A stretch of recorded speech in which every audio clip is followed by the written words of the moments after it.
30 ಜಿಲ್ಲೆಯ ಸುದ್ದಿಗಳು ಯಾವ್ಯಾವಿದೆ ಅಂತ ನೋಡ್ತಾ ಹೋಗೋಣ.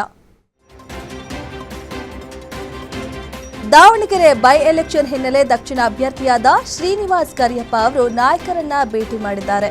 ರಾಜ್ಯದಲ್ಲಿ ಬಿಜೆಪಿ ಮತ್ತು ಜೆಡಿಎಸ್ ಮೈತ್ರಿಯಾಗಿರುವ ಹಿನ್ನೆಲೆ ಜೆಡಿಎಸ್ ಮಾಜಿ ಶಾಸಕ ಎಚ್.ಎಸ್. ಶಿವಶಂಕರ್ ಅವರನ್ನ ಭೇಟಿ ಮಾಡಿ ಶಾಲು ಹೊದಿಸಿ ಆಶೀರ್ವಾದ ಪಡೆದುಕೊಂಡಿದ್ದಾರೆ.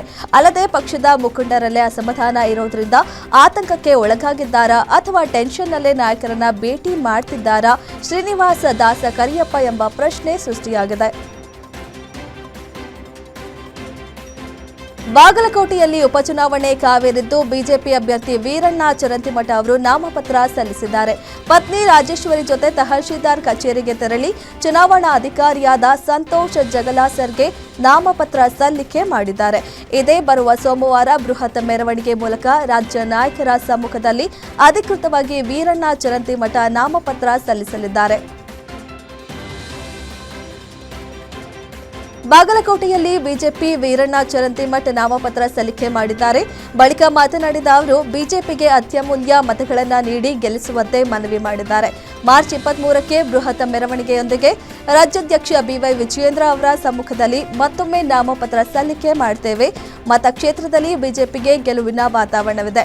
ಸರ್ಕಾರವೇ ಇಲ್ಲಿ ಠಿಕಾಣಿ ಹೂಡಿದ್ರೂ ಬಿಜೆಪಿಗೆ ತೊಂದರೆ ಇಲ್ಲ. ನಮ್ಮ ಹಿಂದಿನ ಸಚಿವರು ಹಿರಿಯರು ಕ್ಷೇತ್ರದಲ್ಲಿ ಠಿಕಾಣಿ ಹೂಡ್ತಾರೆ. ಬಸವನಗೌಡ ಪಾಟೀಲ್ ಯತ್ನಾಳ್ ವೈಯಕ್ತಿಕವಾಗಿ ಬರ್ತಾರೆ ಎಂದು ಹೇಳಿದರು. ದಾವಣಗೆರೆ ದಕ್ಷಿಣ ವಿಧಾನಸಭಾ ಕ್ಷೇತ್ರದ ಉಪಚುನಾವಣೆಯ ಕಣ ಈಗ ಸಂಪೂರ್ಣವಾಗಿ ರಂಗೇರಿದೆ. ಕಾಂಗ್ರೆಸ್ನ ಅಧಿಕೃತ ಅಭ್ಯರ್ಥಿ ಘೋಷಣೆಗೂ ಮುನ್ನವೇ ಶಾಮನೂರು ಕುಟುಂಬದ ಕುಡಿ ಸಮರ್ಥ ಶಾಮನೂರು ಅಖಾಡಕ್ಕೆ ಇಳಿದಿರುವುದು ಕುತೂಹಲ ಮೂಡಿಸಿದೆ. ಹೈಕಮಾಂಡ್ನಿಂದ ಇನ್ನೂ ಬಿ ಫಾರ್ಮ್ ಸಿಗದಿದ್ದರೂ ಸಚಿವ ಎಸ್.ಎಸ್. ಮಲ್ಲಿಕಾರ್ಜುನ ಅವರ ಪುತ್ರ ಸಮರ್ಥ ಶಾಮನೂರು ಅವರು ಇಂದು ನಾಮಪತ್ರ ಸಲ್ಲಿಸಲು ಮುಂದಾಗಿದ್ದಾರೆ. ಟಿಕೆಟ್ ಘೋಷಣೆ ವಿಳಂಬ ಆಗ್ತಿರುವುದರಿಂದ ಶಾಮನೂರು ಕುಟುಂಬ ಈ ಎಚ್ಚರಿಕೆಯ ಹೆಜ್ಜೆ ಇಟ್ಟಿದೆ ಎನ್ನಲಾಗ್ತಿದೆ. ನಾಮಪತ್ರ ಸಲ್ಲಿಕೆಗೂ ಮುನ್ನ ಸಮರ್ಥ ಅವರು ದಾವಣಗೆರೆಯ ಗ್ರಾಮ ದೇವತೆ ನಿಟ್ಟುವಳ್ಳಿ ದುರ್ಗಾಂಬಿಕಾ ದೇವಿಗೆ ವಿಶೇಷ ಪೂಜೆ ಸಲ್ಲಿಸಿ ಆಶೀರ್ವಾದ ಪಡೆದಿದ್ದಾರೆ. ಆಮೇಲೆ ಎಲ್ಲ ವರ್ಗದ ನಾಗರಿಕರನ್ನ ಆಶೀರ್ವಾದ ಆಮೇಲೆ ಬೆಂಬಲ ಪಡ್ಕೊಂಡು ನಮ್ಮ ಅಜ್ಜರು ಶಾಮನೂರು ಶಿವಶಂಕರಪ್ಪ ಅವರು ಆಮೇಲೆ ನಮ್ಮ ನಗರ ದೇವತೆ ದುರ್ಗಮ್ಮನ್ನ ಮನಸ್ಸಿನಲ್ಲಿ ಇಟ್ಕೊಂಡು ಇವತ್ತು ನಾಮಿನೇಷನ್ ಫೈಲ್ ಮಾಡ್ತಾರೆ.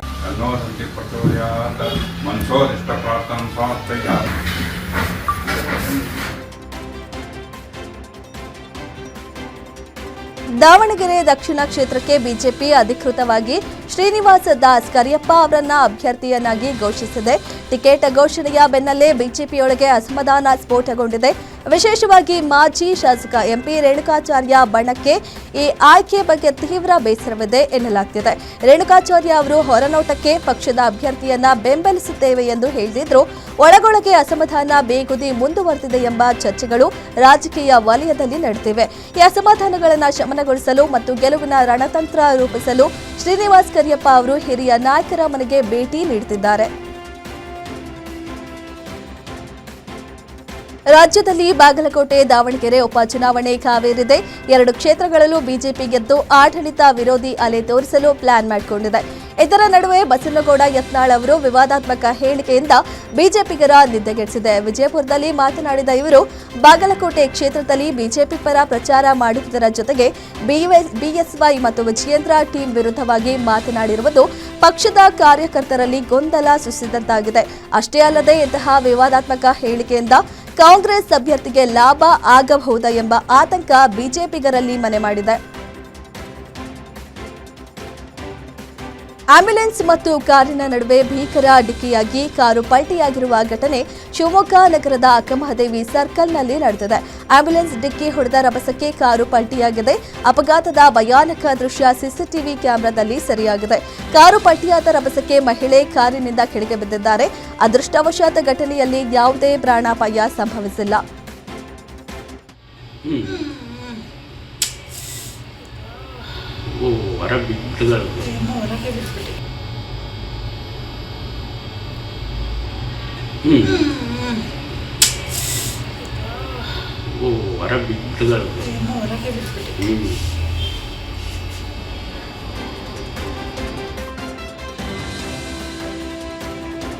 ನೀರಾನೆ ದಾಳಿಗೆ ಪಶುವೈದ್ಯ ಮೃತಪಟ್ಟಿರುವ ಪ್ರಕರಣಕ್ಕೆ ಸಂಬಂಧಿಸಿದಂತೆ ಎಸ್ಪಿ ಬಿ ನಿಖಿಲ್ ಪ್ರತಿಕ್ರಿಯಿಸಿದ್ದಾರೆ. ಶಿವಮೊಗ್ಗದಲ್ಲಿ ಮಾತನಾಡಿದ ಇವರು, ವೈದ್ಯಾಧಿಕಾರಿ ಸಮೀಕ್ಷಾ ರೆಡ್ಡಿ ಚಿಕಿತ್ಸೆಗೆ ತೆರಳಿದ್ದ ವೇಳೆ ನೀರಾನೆ ದಾಳಿ ನಡೆಸಿದೆ. ದಾಳಿಯಿಂದ ಡಾಕ್ಟರ್ ಸಮೀಕ್ಷಾ ಅವರ ಲಿವರ್ ಮತ್ತು ಲಂಗ್ಸ್ ಡ್ಯಾಮೇಜ್ ಆಗಿತ್ತು. ಹೀಗಾಗಿ ಆಪರೇಷನ್ ಸಕ್ಸಸ್ ಆಗದೆ ಮೃತಪಟ್ಟಿದ್ದಾರೆ. ಈ ಕುರಿತು ಯುಡಿಆರ್ ಆಗಿದೆ. ಇದರ ಸಂಪೂರ್ಣ ತನಿಖೆ ಮಾಡಲಾಗಿದೆ ಎಂದು ಹೇಳಿದ್ದಾರೆ. ಹಾಗೆ ಅವ್ರನ್ನ ಇನ್ನೇ ದಿನ ನಮ್ಮ ತ್ಯಾವರಕೊಪ್ಪ ಲಯನ್ ಸಫಾರಿ ಜಾಗದಲ್ಲಿ ಒಂದು ದುರ್ಘಟನೆ ನಡೆದಿದೆ. ಅಲ್ಲಿ ಒಬ್ಬರು ವೈದ್ಯಾಧಿಕಾರಿಗಳು ಕೆಲಸಕ್ಕೆ ಹೋಗಿದ್ದಾಗ ಒಂದು ಹಿಪೋಪೊಟಮಸ್ ನೀರಾನೆ ಅವ್ರ ಮೇಲೆ ದಾಳಿ ಮಾಡಿದ್ರಿಂದ ಅವ್ರಿಗೆ ಒಂದು ತೀವ್ರವಾದ ಗಾಯ ಆಗಿದ್ದು, ಹಾಗೆ ಶಿವಮೊಗ್ಗದಲ್ಲಿ ನೀರಾನೆ ದಾಳಿಗೆ ಪಶುವೈದ್ಯೆ ಸಾವನ್ನಪ್ಪಿರುವ ಘಟನೆ ಶಿವಮೊಗ್ಗದ ತ್ಯಾವರಕೊಪ್ಪ ಮೃಗಾಲಯದಲ್ಲಿ ನಡೆದಿದೆ. 27 ವರ್ಷದ ಡಾಕ್ಟರ್ ಸಮೀಕ್ಷಾ ರೆಡ್ಡಿ ಮೃತಪಟ್ಟ ಪಶುವೈದ್ಯೆ ರಾತ್ರಿ ನೀರಾನೆ ಟೆಂಪರೇಚರ್ ಚೆಕ್ ಮಾಡಲು ಹೋಗಿದ್ದ ವೇಳೆ ಏಕಾಏಕಿ ದಾಳಿ ಮಾಡಿದೆ. ಬಳಿಕ ತಕ್ಷಣ ಶಿವಮೊಗ್ಗದ ಖಾಸಗಿ ಆಸ್ಪತ್ರೆಗೆ ಝೂ ಸಿಬ್ಬಂದಿ ದಾಖಲಿಸಿದ್ರು. ಆದರೆ ಚಿಕಿತ್ಸೆ ಫಲಕಾರಿಯಾಗದೆ ಡಾಕ್ಟರ್ ಸಮೀಕ್ಷಾ ಸಾವನ್ನಪ್ಪಿದ್ದಾರೆ. ತುಮಕೂರಿನ ಚಿಕ್ಕನಾಯಕನಹಳ್ಳಿ ತಾಲೂಕಿನ ಹುಳಿಯಾರು ಪೊಲೀಸ್ ಠಾಣೆಯಲ್ಲಿ ಬಂಧಿತನಾಗಿದ್ದ ವ್ಯಕ್ತಿ ಸಾವನ್ನಪ್ಪಿದ್ದಾರೆ. ಲಾಕಪ್ ಡೆತ್ ಶಂಕೆಗೆ ವ್ಯಕ್ತವಾಗಿದೆ. ಯಳನಾಡು ಗ್ರಾಮದ ಕಾಂತರಾಜು ಎಂಬ ವ್ಯಕ್ತಿಯನ್ನ ಜೂಜಾಟ ಆರೋಪದ ಅಡಿ ಪೊಲೀಸರು ಬಂಧಿಸಿ ಠಾಣೆಗೆ ಕರೆತಂದಿದ್ರು. ಬಳಿಕ ಅವರು ಠಾಣೆಯಲ್ಲಿ ಮೃತಪಟ್ಟಿದ್ದಾರೆ. ಕಾಂತರಾಜ್ ಹೃದಯಾಘಾತದಿಂದ ಸಾವನ್ನಪ್ಪಿದ್ದಾರೆ ಎಂದು ಪೊಲೀಸರು ಹೇಳಿಕೆ ನೀಡಿದ್ದಾರೆ. ಆದರೆ ಇದು ಲಾಕಪ್ ಡೆತ್ ಎಂದು ಆರೋಪಿಸಿರುವ ಸ್ಥಳೀಯರು ತೀವ್ರ ಆಕ್ರೋಶ ವ್ಯಕ್ತಪಡಿಸಿದ್ದಾರೆ. ಘಟನೆಗೆ ಆಕ್ರೋಶಗೊಂಡ ಗ್ರಾಮಸ್ಥರು ಠಾಣೆ ಎದುರು ಪ್ರತಿಭಟನೆ ನಡೆಸಿ ಆಕ್ರೋಶ ಹೊರಹಾಕಿದ್ದಾರೆ.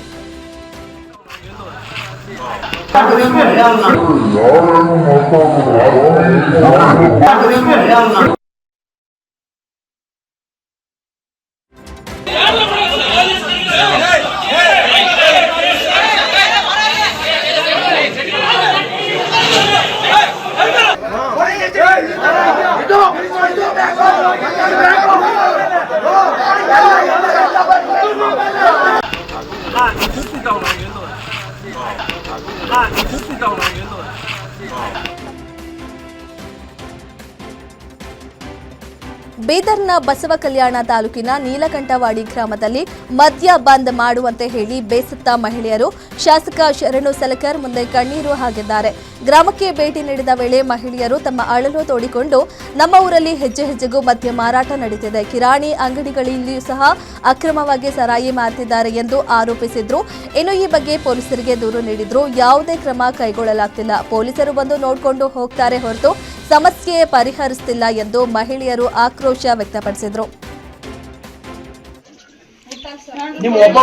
ನಿಮ್ಮೊಬ್ಬೊಬ್ರು ಮೂತಿ ಮೇಲೆ ಲಕ್ಷಣ ಇಲ್ಲ. ಯಾರು ನನ್ನ ಒಬ್ಬರು ಮೂತಿ ಮೇಲೆ ಲಕ್ಷಣ ಇಲ್ಲ.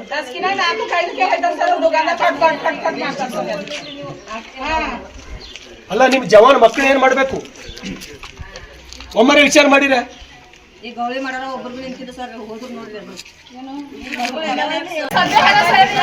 ವರ್ಷ 5 ಪಾರ್ಗಳು 2 ಸುತ್ತಪ್ಲೆ ಸರಿ.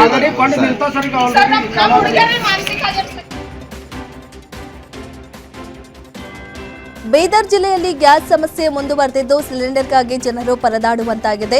ಕಳೆದ 15 ದಿನಗಳಿಂದ ಸಿಲಿಂಡರ್ ಸಮಸ್ಯೆ ಮುಂದುವರೆದಿದ್ದು ಜಿಲ್ಲಾ ಕ್ರೀಡಾಂಗಣದ ಬಳಿ ಇರುವ ಎಚ್ಪಿ ಏಜೆನ್ಸಿ ಮುಂದೆ ಗ್ರಾಹಕರು ಕ್ಯೂ ನಿಂತಿದ್ದಾರೆ. ಗ್ಯಾಸ್ಗಾಗಿ ಗಲಾಟೆ ಗದ್ದಲ ಮಾಡುತ್ತಿದ್ದ ಗ್ರಾಹಕರಿಗೆ ಲಾಠಿ ತೋರಿಸಿ ಗ್ರಾಹಕರನ್ನ ನಿಯಂತ್ರಿಸಲು ಪೊಲೀಸರು ಹರಸಾಹಸ ಪಟ್ಟಿದ್ದಾರೆ. ಬುಕಿಂಗ್ ಮಾಡಿದರೂ ಗೃಹ ಬಳಕೆ ಸಿಲಿಂಡರ್ ಸಿಗ್ತಾ ಇಲ್ಲ. ಪ್ರತಿದಿನ ಕೇವಲ 150 ಜನರಿಗೆ ಮಾತ್ರ ಗ್ಯಾಸ್ ಪೂರೈಕೆ ಮಾಡಲಾಗ್ತಿದೆ. ಗ್ಯಾಸ್ ವಿತರಣೆಯಲ್ಲಿ ಲೋಪ ಕಂಡುಬಂದರೂ ಅಧಿಕಾರಿಗಳು ಕ್ರಮ ತೆಗೆದುಕೊಳ್ತಿಲ್ಲ ಎಂದು ಸಾರ್ವಜನಿಕರು ಆಕ್ರೋಶ ವ್ಯಕ್ತಪಡಿಸಿದ್ದಾರೆ.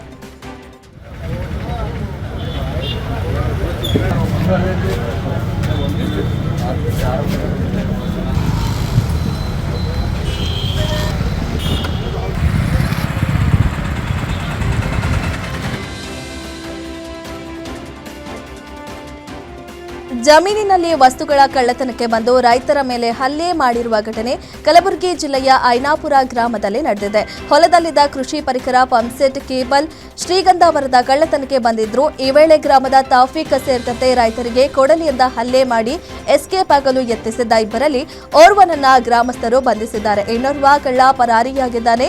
ಪೊಲೀಸರಿಗೆ ಮಾಹಿತಿ ತಿಳಿಸಿದಂತೆ ಸ್ಥಳಕ್ಕೆ ಆಗಮಿಸಿದ್ದಾರೆ. ಘಟನೆಗೆ ಸಂಬಂಧಿಸಿದಂತೆ ಚಿಂಚೋಳಿ ಪೊಲೀಸ್ ಠಾಣೆಯಲ್ಲಿ ಪ್ರಕರಣ ದಾಖಲಾಗಿದೆ.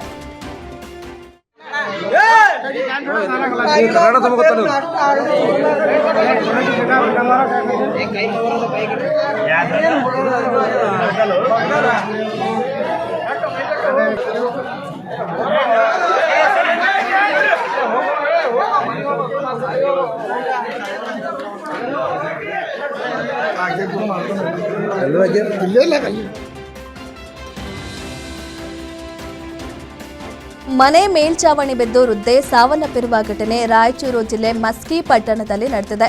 ಮನೆಯಲ್ಲಿ ಅಡುಗೆ ಮಾಡ್ತಿದ್ದ ವೇಳೆ ಮೇಲ್ಚಾವಣಿ ಏಕಾಏಕಿ 60 ವರ್ಷದ ವೃದ್ಧೆ ಈಶಮ್ಮನ ಮೇಲೆ ಬಿದ್ದಿದೆ. ಇದರಿಂದ ಗಾಯಗೊಂಡಿದ್ದ ಈಶಮ್ಮನನ್ನ ಮಸ್ಕಿ ಆಸ್ಪತ್ರೆಗೆ ದಾಖಲಿಸಲಾಗಿದ್ದು, ಚಿಕಿತ್ಸೆ ಫಲಕಾರಿಯಾಗದೆ ಗಾಯಾಳು ಈಶ್ವರಮ್ಮ ಮೃತಪಟ್ಟಿದ್ದಾರೆ. ಘಟನೆ ಮಸ್ಕಿ ಪೊಲೀಸ್ ಠಾಣಾ ವ್ಯಾಪ್ತಿಯಲ್ಲಿ ನಡೆದಿದೆ. ಮಲೆನಾಡು ಚಿಕ್ಕಮಗಳೂರಿನ ಹಾಂದಿ ಸತ್ತಿಹಳ್ಳಿ ಗ್ರಾಮದಲ್ಲಿ ಕಾಡಾನೆಗಳು ದಾಳಿ ನಡೆಸಿದ್ದು, ನರ್ಸರಿ ಗಿಡಗಳು ಸಂಪೂರ್ಣ ನಾಶವಾಗಿವೆ. ಕೃಷ್ಣ ಎಂಬುವರಿಗೆ ಸೇರಿದ ಲಕ್ಷಾಂತರ ಮೌಲ್ಯದ ನರ್ಸರಿ ಗಿಡಗಳಿಗೆ ಹಾನಿಯಾಗಿದೆ. ಜಿಲ್ಲೆಯ ಹಲವು ಕಡೆ ಬೆಳೆಗಳಿಗೆ ನುಗ್ಗಿ ದಾಳಿ ಮಾಡ್ತಿವೆ. ಇದರಿಂದ ರೈತರಿಗೆ ಭಾರೀ ನಷ್ಟವಾಗ್ತಿದೆ. ರಾತ್ರಿ ವೇಳೆಯಲ್ಲಿ ಅನಾವಶ್ಯಕವಾಗಿ ಕಾಡಾನೆಗಳು ತಿರುಗಾಡದಂತೆ ಎಚ್ಚರಿಕೆ ಕೊಟ್ಟಿದ್ದಾರೆ. ಸ್ಥಳಕ್ಕೆ ಮೂಡಿಗೆರೆ, ಆಲ್ದೂರು ಅರಣ್ಯ ಇಲಾಖೆ ಅಧಿಕಾರಿಗಳು ಭೇಟಿ ನೀಡಿ ಪರಿಶೀಲನೆ ನಡೆಸಿದ್ದಾರೆ. ಕಾಡಾನೆಗಳ ದಾಳಿಯಿಂದ ರೈತರು ಕಂಗಾಲಾಗಿದ್ದಾರೆ. ಚಿಕ್ಕಮಗಳೂರು ಇವರ ಪ್ರಕಟಣೆ.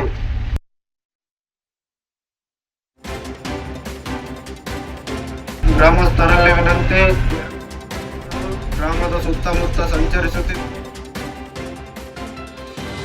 ವಿಜಯನಗರದ ತುಂಗಭದ್ರಾ ಜಲಾಶಯಕ್ಕೆ ಕ್ರಸ್ಟ್ ಗೇಟ್ ಅಳವಡಿಸಲಾಗಿದ್ದು, ಸಚಿವ ಬೋಸರಾಜು ಗೇಟ್ಗಳ ವೀಕ್ಷಣೆ ಮಾಡಿದ್ದಾರೆ. ಹೊಸಪೇಟೆಯ ಹೊರವಲಯದಲ್ಲಿರುವ ತುಂಗಭದ್ರಾ ಜಲಾಶಯದ ಕ್ರಸ್ಟ್ ಗೇಟ್ ಅಳವಡಿಕೆ ವೀಕ್ಷಿಸಿ ಜಲಾಶಯದ ಆಡಳಿತ ಮಂಡಳಿಯ ಅಧಿಕಾರಿಗಳಿಂದ ಸಚಿವ ಬೋಸರಾಜು ಮಾಹಿತಿ ಪಡೆದುಕೊಂಡಿದ್ದಾರೆ.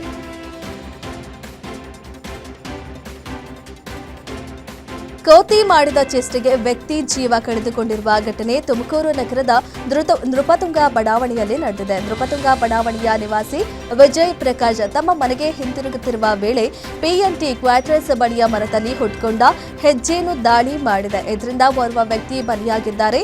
ಹಾಗೆಯೇ 4-5 ಜನರ ಮೇಲೂ ದಾಳಿ ಮಾಡಿ ತಮ್ಮನ್ನ ರಕ್ಷಿಸಲು ಶರ್ಟ್ ಬಳಸಿ ಹೆಜ್ಜೆಯನ್ನ ತಳ್ಳಲು ಪ್ರಯತ್ನಿಸಿದ್ರು. ಮುಖ ಮತ್ತು ದೇಹದ ಹಲವು ಭಾಗಗಳಲ್ಲಿ ನೂರಾರು ಜೇನುಹುಳುಗಳು ಕಚ್ಚಿದೆ. ಕೋತಿ ಮಾಡಿದ ಕೀಟಲೆಗೆ ವ್ಯಕ್ತಿ ಜೀವ ಕಳೆದುಕೊಂಡಿರೋದು ಕುಟುಂಬಸ್ಥರಲ್ಲಿ ಬೇಸರ ವ್ಯಕ್ತವಾಗಿದೆ. ಆಗ್ತಾ ಇದೆ ಸರ್. ಪಬ್ಲಿಕ್ ಅದನ್ನ ನೋಡಿದಾಗ ದಯವಿಟ್ಟು ಇನ್ಫಾರ್ಮ್ ಮಾಡಿ. ಅರಣ್ಯ ಇಲಾಖೆಗೆ ಅಥವಾ ಇದಕ್ಕೆ ಸಂಬಂಧಪಟ್ಟವ್ರು ಯಾರು ಇರ್ತಾರೋ ದಯವಿಟ್ಟು ಇನ್ಫಾರ್ಮ್ ಮಾಡಿ. ಈ ಥರ ಜೇನು ಕಟ್ಟಿದೆ, ಈ ಥರ ಹಿಂಗೆ ಬನ್ನಿ, ಇದನ್ನು ತೆರವುಗೊಳಿಸಿ, ಈ ಥರ ಮಾಡಿ ಅಂತ ದಯವಿಟ್ಟು ಪಬ್ಲಿಕ್ಕೇನ ತಗೋಬೇಕು. ಇದನ್ನು ನಾವು ಪೊಲೀಸ್ನವ್ರ ಮೇಲೆ ಆಗಲಿ ಅಥವಾ ಬೇರೆ ಇಲಾಖೆ ಮೇಲೆ ನಾವು ಹೇಳೋದಕ್ಕಿಂತ ಹೆಚ್ಚಾಗಿ ನಾವು ಪಬ್ಲಿಕ್ಕು ನಾವು ಅದನ್ನು ನೋಡಿ ದಯವಿಟ್ಟು ಅಲ್ಲಿರೋರು ಯಾರಿಗಾದರೂ ಇಲಾಖೆಗೆ ಸಂಬಂಧಪಟ್ಟಿರೋರಿಗೆ ದಯವಿಟ್ಟು ಕಂಪ್ಲೇಂಟ್ ಕೊಡಿ.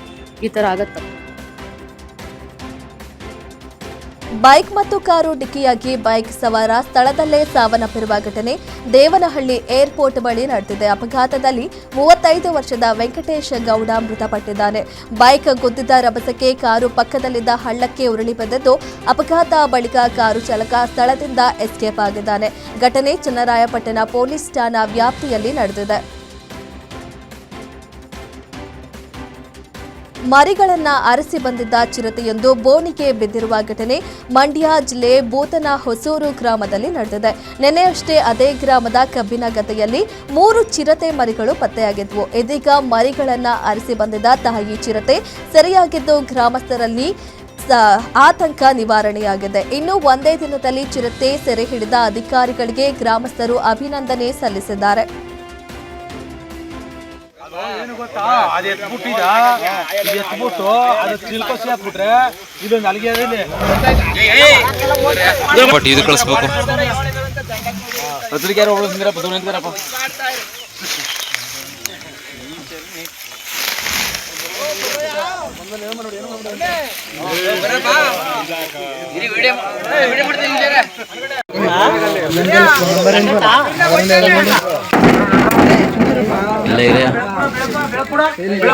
ಮಾತಾಡಿ ಸುಂದರಪ್ಪ ನಿಮಿಷ ಟಿವಿ ಇರ್ಬೇಕಂತ ಟಿವಿ ಅವ್ರಿಗೆ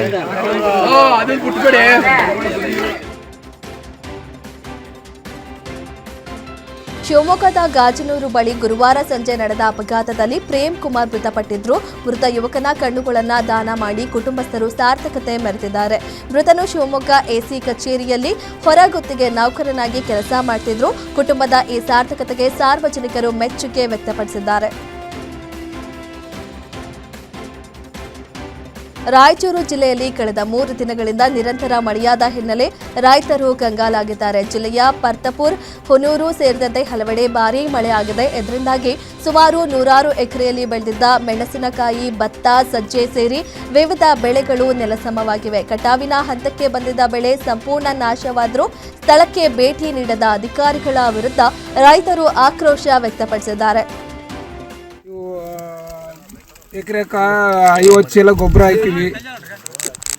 ಅಂಗಡಿಯವ್ರು ನೋಡಿದ್ರೆ 2 ವರ್ಷ ಆಯಿತು ಗೊಬ್ಬರ ಎಣ್ಣೆದು ಬಾಕಿ ಕಟ್ಟಿಲ್ಲ. ಈ ವರ್ಷ ರೇಟ್ ಐತೆ 20,000 ಅಂತ ಹೇಳಿಗೇಸಿ ನಾವು ಖುಷಿ ಪಟ್ಟಿದ್ವಿ. ಅಸಲ್ ಕಟಿಂಗ್ ಆಗೋ ಟೈಮಿಗೆ ಬಂದ್ಗೇಸಿ ಆಣೆಕಲ್ ಬಿದ್ದು ಎಲ್ಲ ಲುಕ್ಷಣ ಐತೆ. ಪರಮಾತ್ಮ ಎಂತ ತಂದೆ ಬೋಯಪ್ಪ ನಮಗ ಆಣೆಕಲ್ಲು ಆ 4 ತಿಂಗಳಿಂದ ಮಾಡಿದ್ದೆಲ್ಲ ಹಾಳು ಮಾಡಿಬಿಟ್ಟಲ್ಲಪ್ಪ. ಯಪ್ಪ ಸಿದ್ದರಾಮಣ್ಣ ಎಲ್ಲಿದ್ದ ಬೋಯಪ್ಪ, ಇಲ್ಲಿ ನೋಡಿ ಇಲ್ಗ ಹಾಳಾಗ್ಬಿಟ್ಟದ ಬೋಯಪ್ಪ. 2 ದಿನ ಹೊತ್ತಾಯ್ತು, ತಹಸೀಲ್ದಾರ್ ಬಂದಿಲ್ಲ, ಗಿರ್ದವರಿ ಬಂದಿಲ್ಲ, MLA ಬಂದಿಲ್ಲ, ಯಾರ್ಯಾರು ಬಂದಿಲ್ಲ. ಇಷ್ಟು ದಿನ ಆಯ್ತು, ಯಾವನು ರೈತರುಗಳು ಕೇಳೋರಿಲ್ಲ ಬೋಯಪ್ಪ. ಸಿದ್ದರಾಮಣ್ಣ ನಿನ್ನಲ್ಲಿಗ ಕುಂತಲ್ಲಿ ಮೀಟಿಂಗ್ ಮಾಡಿದ್ರ ಬಾಯಪ್ಪ, ಬರ್ಯಪ್ಪ ಇಲ್ಲೆಲ್ಲ ನೋಡ್ರಿ ಹಾಳಾಗಿದ್ದು ನೋಡ್ರಿ. ಸಜ್ಜವಲ್ಲ ಎಲ್ಲೋಟ ಹಾಳಾಗಿ ಹೋಗಿದೆ, ಭತ್ತ ಸಜ್ಜವಲ್ಲ ನೋಡ್ರಿ ಬಾಯಪ್ಪ.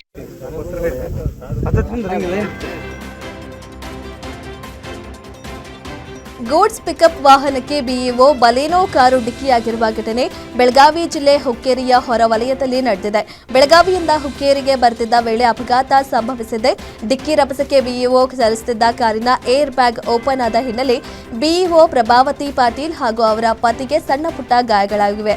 ಗಾಯಾಳುಗಳನ್ನು ಬೆಳಗಾವಿ ಖಾಸಗಿ ಆಸ್ಪತ್ರೆಯಲ್ಲಿ ದಾಖಲಿಸಲಾಗಿದೆ. ಘಟನೆಗೆ ಸಂಬಂಧಿಸಿದಂತೆ ಹುಕ್ಕೇರಿ ಪೊಲೀಸ್ ಠಾಣೆಯಲ್ಲಿ ಪ್ರಕರಣ ದಾಖಲಾಗಿದೆ.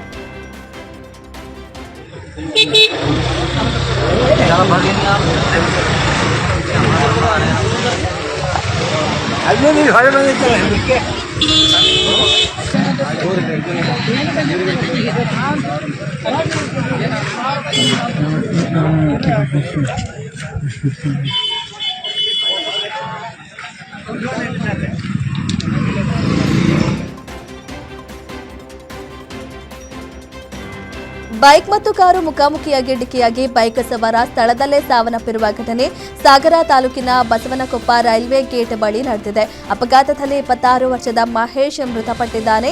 ಬೈಕ್ ರಿಪ್ಪನ್ಪೇಟೆಯಿಂದ ಆನಂದಪುರದತ್ತ ಹೋಗ್ತಿತ್ತು ಹಾಗೂ ಆನಂದಪುರದಿಂದ ರಿಪ್ಪನ್ಪೇಟೆಗೆ ಹೋಗ್ತಿದ್ದ ಕಾರು ಮುಖಾಮುಖಿ ಡಿಕ್ಕಿಯಾಗಿ ಅಪಘಾತ ಸಂಭವಿಸಿದೆ. ಘಟನೆ ಸಂಬಂಧ ಆನಂದಪುರ ಪೊಲೀಸ್ ಠಾಣೆಯಲ್ಲಿ ಪ್ರಕರಣ ದಾಖಲಾಗಿದೆ. ಅನ್ನಭಾಗ್ಯ ಅಕ್ಕಿ ಹೊತ್ತೊಯ್ಯುತ್ತಿದ್ದ ಲಾರಿ ಬೆಂಕಿ ಹೊತ್ತಿಕೊಂಡಿರುವ ಘಟನೆ ಬಾಗಲಕೋಟೆ ತಾಲೂಕಿನ ತುಳಸಿಗೆರೆ ಗ್ರಾಮದಲ್ಲಿ ನಡೆದಿದೆ. 250 ಕ್ವಿಂಟಲ್ ಅನ್ನಭಾಗ್ಯ ಅಕ್ಕಿ ದಾಸ್ತಾನು ಲೋಡ್ ಆಗಿದ್ದ ಲಾರಿ ನಡು ರಸ್ತೆಯಲ್ಲಿ ಹೊತ್ತಿ ಉರಿದಿದೆ. ಇನ್ನು ಲಾರಿಯಲ್ಲಿದ್ದ 50 ಕೆಜಿ ಅಕ್ಕಿ ಚೀಲಗಳು ಬೆಂಕಿಗೆ ಆಹುತಿಯಾಗಿವೆ. ಘಟನೆ ಕಲಾದಗಿ ಪೊಲೀಸ್ ಠಾಣಾ ವ್ಯಾಪ್ತಿಯಲ್ಲಿ ನಡೆದಿದೆ.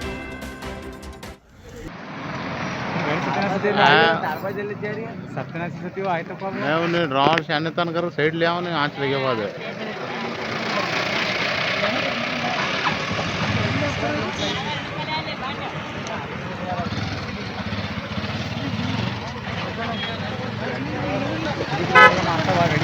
नहीं ये बागलकोटी गए गाड़ी हम ಅವ್ರಿಗೆ ಸಿಲಿಗಿರಲ್ಲ ತುಳಸಿಗೇರಿ ಹತ್ರ ನೋಡ್ರಿ ಒಂದು ಅಕ್ಕಿ ವಾಹನಕ್ಕೆ ಭಾರಿ ಪ್ರಮಾಣದ ಬೆಂಕಿ ಹಚ್ಚಿ. ಇದು ಗಾಡಿ ನಂಬರ್ 69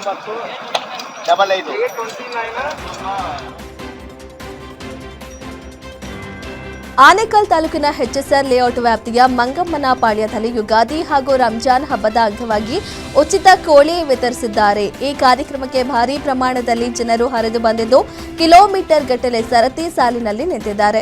ಒಟ್ಟು ಸುಮಾರು 3,000 ಕೋಳಿಗಳನ್ನು ವಿತರಿಸಲಾಗಿದ್ದು ಹಬ್ಬದ ಸಂಭ್ರಮಕ್ಕೆ ಇನ್ನಷ್ಟು ಮೆರುಗು ತಂದಿತು. ಬ್ಲಾಕ್ ಕಾಂಗ್ರೆಸ್ ಅಧ್ಯಕ್ಷ ರಾಘವೇಂದ್ರ ನೇತೃತ್ವದಲ್ಲಿ ನಡೆದ ಈ ಕಾರ್ಯಕ್ರಮಕ್ಕೆ ಮಾಜಿ ಸಂಸದ ವಿಎಸ್ ಉಗ್ರಪ್ಪ, ಎಂಎಲ್ಸಿ ರಾಮೋಜಿಗೌಡ ಹಾಗೂ ಕಾಂಗ್ರೆಸ್ ಮುಖಂಡ ಉಮಾಪತಿ ಗೌಡ ಚಾಲನೆ ನೀಡಿದ್ರು. ಹಬ್ಬದ ಉತ್ಸಾಹದ ನಡುವೆ ಜನರು ಉಚಿತ ಕೋಳಿ ಪಡೆದು ಸಂತಸ ವ್ಯಕ್ತಪಡಿಸಿದರು. ಮೈಸೂರಿನ ದಮ್ಮನಕಟ್ಟೆ ಸಫಾರಿಯಲ್ಲಿ ಅಪರೂಪದ ವನ್ಯಜೀವಿ ಕಾಣಿಸಿಕೊಂಡಿದ್ದು ಮರಿಗಳ ಜೊತೆ ಹುಲಿ ನೋಡಿ ಸಫಾರಿಕರು ಫುಲ್ ಖುಷಿಯಾಗಿದ್ದಾರೆ. ಹಚ್ಚ ಹಸಿರಿನಿಂದ ಕಂಗೊಳಿಸುತ್ತಿದ್ದ ಕಾಡಿನ ನಡುವೆ ಗರ್ಜಿಸುತ್ತಾ ಸಂಚರಿಸುತ್ತಿದ್ದ ತಾಯಿ ಹುಲಿ ತನ್ನ ಮರಿಗಳ ಜೊತೆ ನಿಂತಿದ್ದ ದೃಶ್ಯ ಎಲ್ಲರ ಗಮನ ಸೆಳೆಯಿತು. ಈ ಅದ್ಭುತ ಕ್ಷಣವನ್ನ ವನ್ಯಜೀವಿ ಛಾಯಾಗ್ರಾಹಕ ರವಿಶಂಕರ್ ಕ್ಯಾಮೆರಾದಲ್ಲಿ ಸೆರೆಯಾಗಿದೆ. ಚಿಕ್ಕಮಗಳೂರಿನ ಕುದುರೆಮುಖ ರಾಷ್ಟ್ರೀಯ ಉದ್ಯಾನವನದಲ್ಲಿ ಅಪರೂಪದ ಶೋಲಾ ಹುಲ್ಲುಗಾವಲಿನಲ್ಲಿ ಬೆಂಕಿ ಹೊತ್ತಿ ಉರಿದಿದೆ. ಶೃಂಗೇರಿ ತಾಲೂಕಿನ ಕೆರೆಕಟ್ಟೆ ವಲಯದ ಮಾಣಿಕ್ಯ ಬೆಟ್ಟ ಮತ್ತು ವಾಲಿಕುಂಚಗಿರಿ ಸಾಲಿನಲ್ಲಿ 25ಕ್ಕೂ ಹೆಚ್ಚು ಸ್ಥಳಗಳಲ್ಲಿ ಬೆಂಕಿ ಹರಡಿರುವ ಶಂಕೆ ಇದೆ. ಸ್ಥಳೀಯರು ಮತ್ತು ಪರಿಸರವಾದಿಗಳು ಅರಣ್ಯ ಅಧಿಕಾರಿಗಳ ನಿರ್ಲಕ್ಷ್ಯಕ್ಕೆ 100 ಎಕರೆ ಅರಣ್ಯ ನಾಶವಾಗಿದೆ ಎಂದು ಆಕ್ರೋಶ ವ್ಯಕ್ತಪಡಿಸಿದ್ದಾರೆ. ಬೆಳಗಾವಿ ಜಿಲ್ಲೆಯಲ್ಲಿ ಅಕಾಲಿಕ ಆಲಿಕಲ್ಲು ಮಳೆ ಭಾರೀ ಅವಾಂತರ ಮೂಡಿಸಿದೆ. ಮಹೇಶ್ ತಮ್ಮ 7 ಎಕರೆ ಜಮೀನಿನಲ್ಲಿ ಬೆಳೆದ ಹೂಕೋಸು, ಬದನೆಕಾಯಿ, ಪಾಲಕ ಬೆಳೆ ಸಂಪೂರ್ಣ ಮಣ್ಣು ಪಾಲಾಗಿದೆ. ಇನ್ನು 2 ದಿನಗಳಲ್ಲಿ ಹೂಕೋಸು ಬೆಳೆ ಕೀಳಬೇಕಿತ್ತು. ಆದರೆ ಮಳೆಯಿಂದ ಬೆಳೆ ಹಾನಿಯಾಗಿ ರೈತ ಬೀದಿಗೆ ಬಂದಿದ್ದಾರೆ. ಇದಕ್ಕೆ ಸೂಕ್ತ ಪರಿಹಾರ ಕೊಡಿ ಎಂದ ರೈತ ಮಹೇಶ್ ಸರ್ಕಾರದ ಮುಂದೆ ಮನವಿ ಮಾಡಿದ್ದಾರೆ.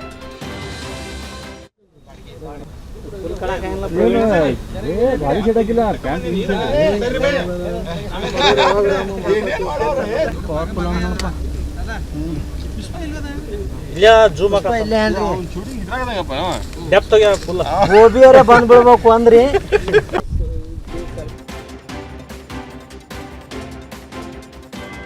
ಮಂಗಳೂರಿನಲ್ಲಿ ರಂಜಾನ್ ಹಬ್ಬ ಇಂದೇ ಆಚರಣೆ ಮಾಡಲಾಗಿದೆ. ನಗರದ ಬಾವುಟಗುಡ್ಡೆಯ ಈದ್ಗಾ ಮಸೀದಿಯಲ್ಲಿ ಸಾವಿರಾರು ಭಕ್ತರು ಸೇರಿ ಸಾಮೂಹಿಕ ಪ್ರಾರ್ಥನೆ ಸಲ್ಲಿಸಿದ್ರು.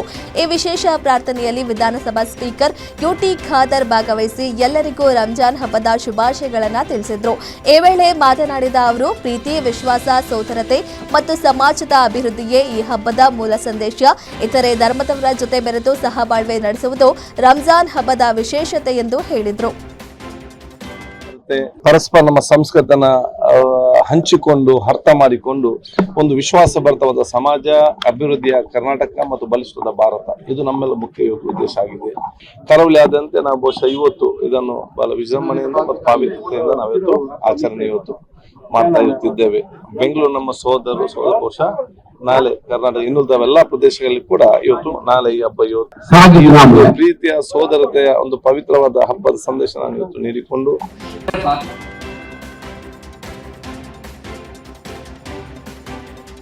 ಮೈಸೂರು ಜಿಲ್ಲೆಯ ಟಿ ನರಸೀಪುರ ತಾಲೂಕು ಗ್ರಾಮದ ಕರೋಹಟ್ಟಿಯಲ್ಲಿ ಯುಗಾದಿ ಹಬ್ಬದ ಅಂಗವಾಗಿ ಶ್ರೀ ಬಸವೇಶ್ವರ ಸ್ವಾಮಿ ರಥೋತ್ಸವವನ್ನು ಅದ್ದೂರಿಯಾಗಿ ಆಯೋಜಿಸಲಾಯಿತು. ಸುಮಾರು 4-5 ತಲೆಮಾರುಗಳಿಂದ ನಡೆಯುತ್ತಿರುವ ಈ ಜಾತ್ರೆ ನಾಡಿಗೆ ಒಳಿತಾಗಲಿ, ಊರಿಗೆ ಉತ್ತಮ ಮಳೆ ಮತ್ತು ಬೆಳೆಯಾಗಲಿ ಎಂಬ ಆಶಯದಲ್ಲಿ ನಡೆಯುತ್ತದೆ. ಈ ಭಕ್ತಿಪೂರ್ಣ ಹಬ್ಬದಲ್ಲಿ ಸಾವಿರಾರು ಭಕ್ತರು ಭಾಗವಹಿಸಿದ್ರು.